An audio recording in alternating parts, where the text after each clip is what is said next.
What's up YouTube, Andy back again and finally playing a Sega title. So I couldn't decide what Sega game to take on first, and I've decided, well, I thought I was going to go with Sonic at first, but I figured everyone's played Sonic to death and Sonic's a really easy game, so I thought I'd take on the Sega Master System port of the arcade game Shinobi, which obviously is an early Sega classic. I couldn't tell you how it compares to the arcade game because I've only played the arcade game once, and I think I only played the first level, and it was a long time ago, and I really don't remember the differences. I mean, I assume it's harder and graphically a lot better. But yeah, the Master System version is pretty cool, and the Master System version has an incredible amount of nostalgia for me. It's one of the first, certainly one of the first Master System games I played, and with that, one of the first games I ever played. I used to go around my friend's house and he had 4 Master System games, and one of them was Bubble Bobble. He had Rampage. We spent hours playing Rampage and Bubble Bobble. He also had Spider-Man and Shinobi. So yeah, I played this game ever such a lot as a kid. It's a very cool action platformer. So playing it as a kid, as I remember it, I only ever got to the first boss, which is coming up in a minute. Alright, a bonus stage. So yeah, these are really cool, these stages. You have to sort of throw shurikens at the ninjas and stop them from jumping into you. They're quite difficult, and bloody hell, I just hit the blue ninja who comes running across the screen, which I don't think I've ever done. I certainly don't remember doing it. Cool, okay, that's clear. Yeah, what was I saying?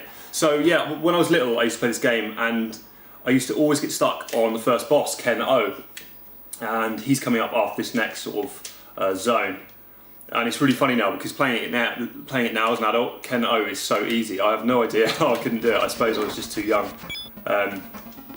So yeah, the game's bosses as a whole, there's a couple of them that are really difficult, and I suppose much like Super Star Wars that I played, that I last played on my channel, this game's got some horrible difficulty spikes in it.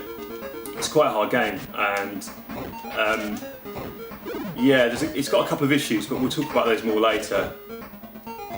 So yes, Shinobi is kind of a forgotten franchise. I mean,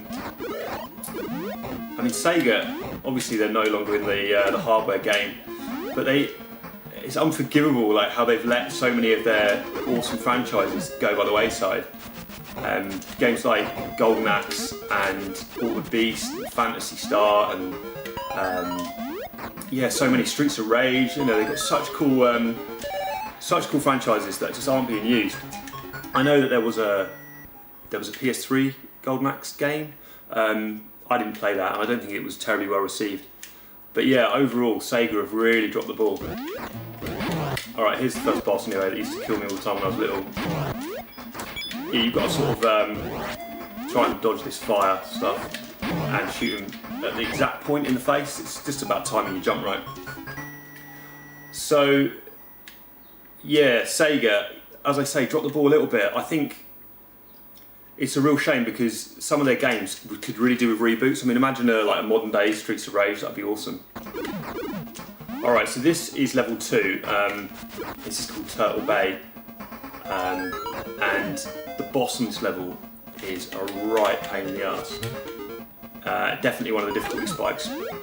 You'll see when I get there, but there'll probably be a good few deaths. I'd say this game's got like erratic difficulty. Like the 5th level, which is right towards the end of the game, it's like really, really easy. And the boss is incredibly straightforward. But the end of this level is really tricky, and certainly some of the next one is really tricky as well. So at the moment I've picked up these grenade things, which are pretty useless, but they're powerful, but they've got no range.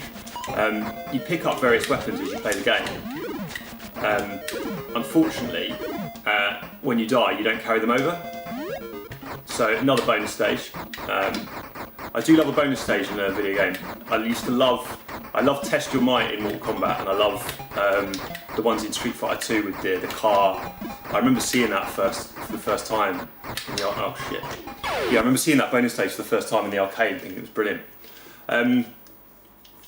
So yeah, what was I saying? So anyway, you collect weapon upgrades, and you get that by like rescuing the hostages.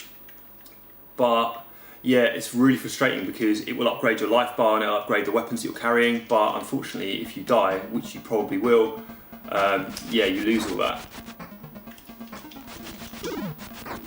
These grenades are really shit. So thinking about classic Sega franchises, there is one Sega game, like a modern Sega game, that I really like. I mean, it was outsourced to, I think they're called Sumo Digital or Sumo, and that's Sega All-Stars. Oops, that guy's on me. Yeah, Sega All-Stars Racing Transformed. That was an awesome game. I think I prefer it to Mario Kart. Certainly, I prefer it to modern Mario Kart. Obviously, the old school Mario Karts are incredible. But Sonic All-Star Racing Transformed is a really awesome game. You can get it on Steam for like a $5 if you've got a good enough PC. And yeah, it's like a sort of mashup of all Sega's characters, loads of ones that you won't have seen for ages. You know, it's got Alex Kidd in it. I believe it's got Joe Musashi from Shinobi in it. I can't remember. But yeah, you can play as like Ryu from Shenmue and the guy from Golden Axe, and it's got all the music, and the stages are all designed in like really in keeping with the source material. It's a brilliant game, so yeah, check out Sega All-Stars Racing Transform for sure. Okay, so I've just noticed rescuing hostages has got me the next upgrade, so I'm now carrying the best weapon. Awesome. Alright, so we are on to Black Turtle stage 2, or no, 3. Oh yeah, okay, I remember this one. So you have to jump across these beams, dodging the divers that pop out. Now, you can fall in the sea, it's really shallow, so it's not too bad, this bit.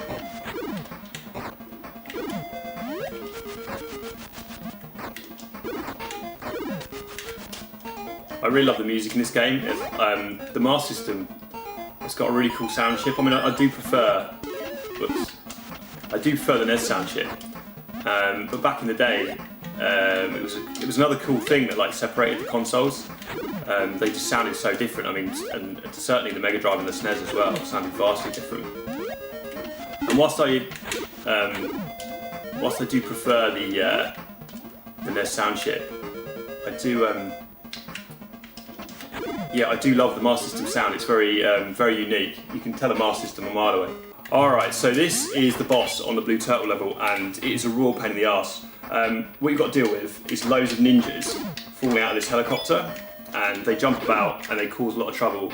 And this wouldn't be so bad if the Master System could keep up with the frame rate, but it can't. So what you get is a very sort of choppy, almost sort of slideshow, and what that means is a lot of your button inputs seem to miss, so it just makes a really hard boss even a bit more difficult. Yeah.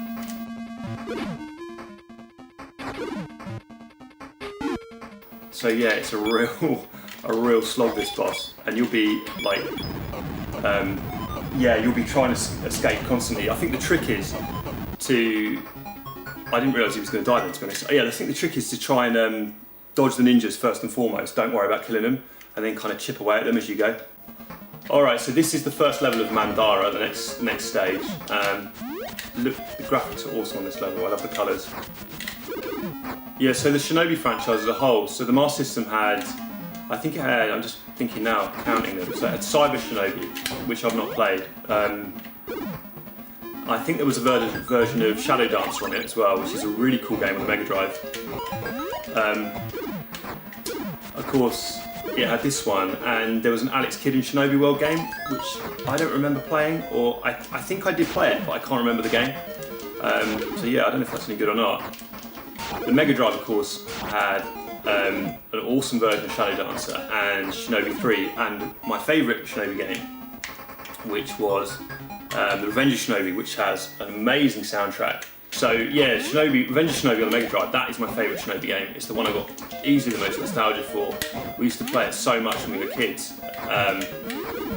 Yeah, it's a really great game. As I say, awesome soundtrack, and yeah, it looks the part. It's just like pure Mega Drive, that game. It's funny too, I always used to get to Spider-Man and die. I could never beat Spider-Man. It's really strange that Spider-Man's even in it. I think what it was Sega still had the Spider-Man license. They released a Spider-Man game on the Mega Drive and the Master System early on. And I think they just thought, well, you know, why not use it? So yeah, Spider-Man is one of the bosses. I mean, you get Joe Musashi fighting Spider-Man. What could be cooler than that? I've got a feeling as well, Batman might be in it, but I never got to him.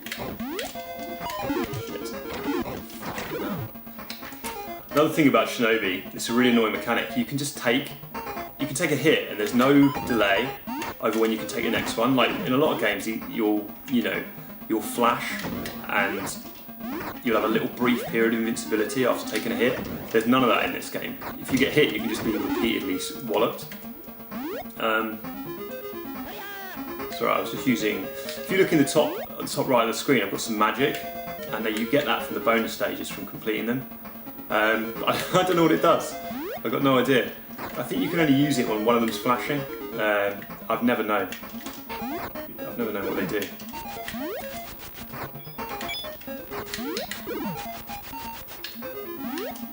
That might make this game a little bit easier.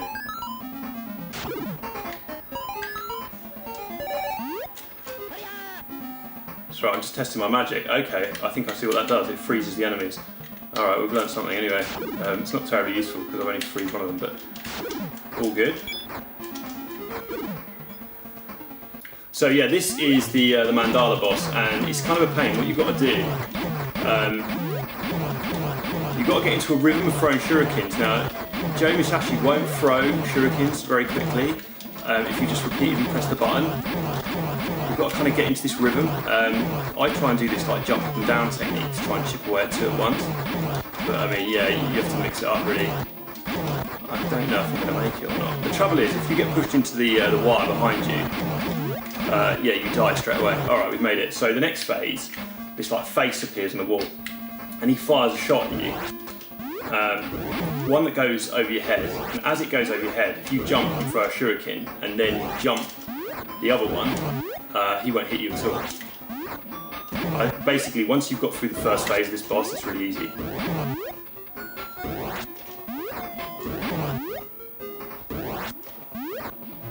It feels good to be playing a Sega game anyway. I've done so many Nintendo games for my channel, so awesome. Okay, yeah, that's the boss out of the way.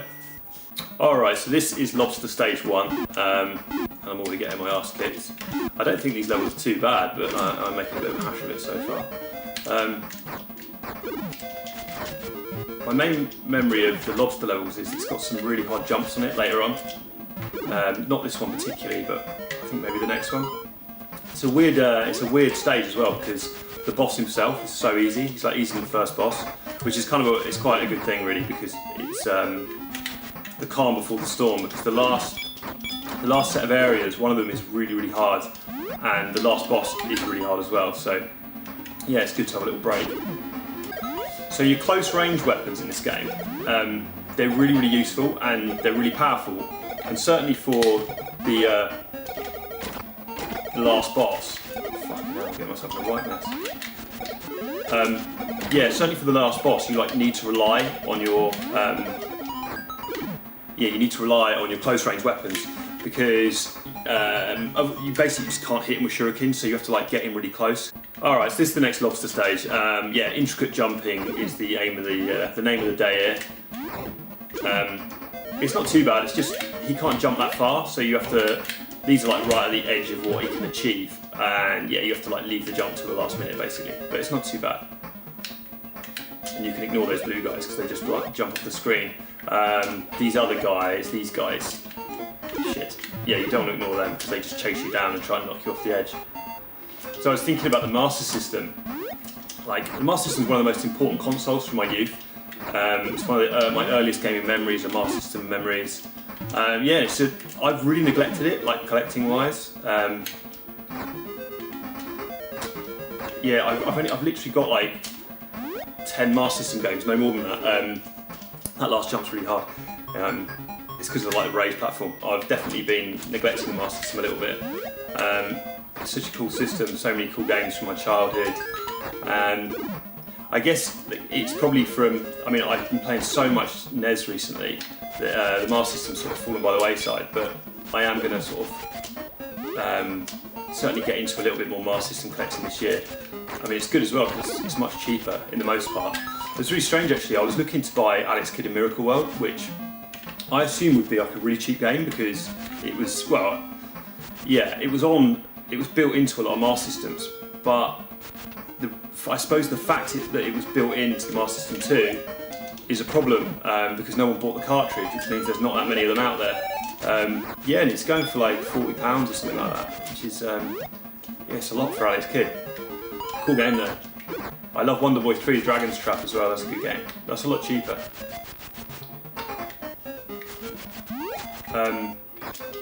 And out of the games that I actually own for the Master System, I've been playing loads of Master of Darkness. Anyone that knows me knows I love Castlevania, and Master of Darkness is kind of like the Master System's version, I'm sure you'll know. But yeah, calling Master of Darkness like a rip-off of Castlevania is a little bit harsh really, because it's quite cool in its own right. Anyway, yeah, this is the boss, the lobster, and he is such a wimp. Basically, you just got to jump and hit him in the head with a shuriken, and that's it. So it's pretty much the same deal as the first boss, except he's got no projectiles, so yeah, that's it. Alright, so this is Masked Ninja stage 1, and yeah, what it does is it just drops a load of enemies on you from the off, so you need to be on the ball when you start the level. Now, the Masked Ninja stages as a whole are okay, except the one after this, which is by far and away the toughest level in the game. You'll see why when I get there.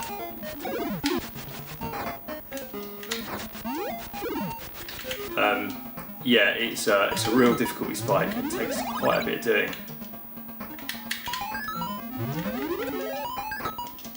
So from that hostage I got like a life up thing, which means my life bar gets bigger, which would be good if I ever had it full. The only way you can get the life bar refilled is from getting the hostages. But yeah, it's so rare that it actually happens. It usually just gives you points or a weapon or something. Okay, so this is Masked Ninja Stage 2, and it looks awesome, but it is not. It's really difficult. What you've got to do really is learn the pattern of the ninjas that are coming down diagonally, and sometimes horizontally, as you saw there. But yeah, they're like super aggressive,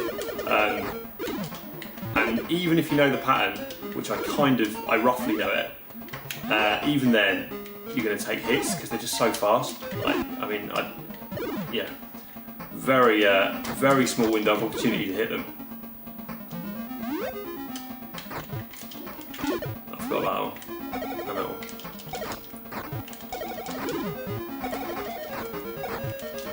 Now the only good thing is if you get so far in the level, certain enemies that you kill won't be there when you come back, so it does make it a little bit easier. But yeah, this level is difficult, definitely. This last bit's a pain as well, because when you go to the exit, you just get absolutely mullered. As you can see, it's pretty busy. Alright, we've scraped through. Cool. Glad that one's out of the way. Alright, so this is Masked Ninja Stage 3, and this is quite an easy level. It looks great as well. Now the good thing about this level is, yeah, it gives you a little break before the final boss, who is at the end of it. Yeah, the final boss, I may as well explain it now, because when I'm actually fighting him, I'll probably not be able to talk very much. So, what he does, he's got 4 phases, and unfortunately, like, so out of those 4 phases, 3 of them are pretty hard to beat, and he's pretty relentless. So the first phase, he has like a force field, and he tries to do the old video game classic of just jumping into you. Now, the only way you can make him back off is to hit him, but the window of opportunity to hit him when he's not got the force field on is tiny. So, like, the first stage is all about the first stage is about timing, really. The second one, he does this like whirlwind thing. You're going to see all this in a minute. So the whirlwind, he pauses in front of you, which almost like tricks you into. Yeah, it sort of tricks you into throwing a shuriken or swinging, and yeah, you don't want to do that because that's when he stops, stutters, and hits you. So you have to time that right as well. The next phase is fortunately pretty easy. He just jumps about. And then the final phase is pretty difficult. He sort of runs about really, really quickly and you've got to jump over him. And the trick to beating him is when you finally do get a hit on him, you need to make sure it's in the corner and you can like kick the shit out of him against the wall and he can't get out. So I don't know if that's like a game, I don't know if that's like a cheat or what, but it's how I've always done it. So, alright, this is the final boss. Now, as I say, the first phase, there is like a tiny, tiny window of opportunity when that force field isn't on him. So it's a case of learning the timing for that.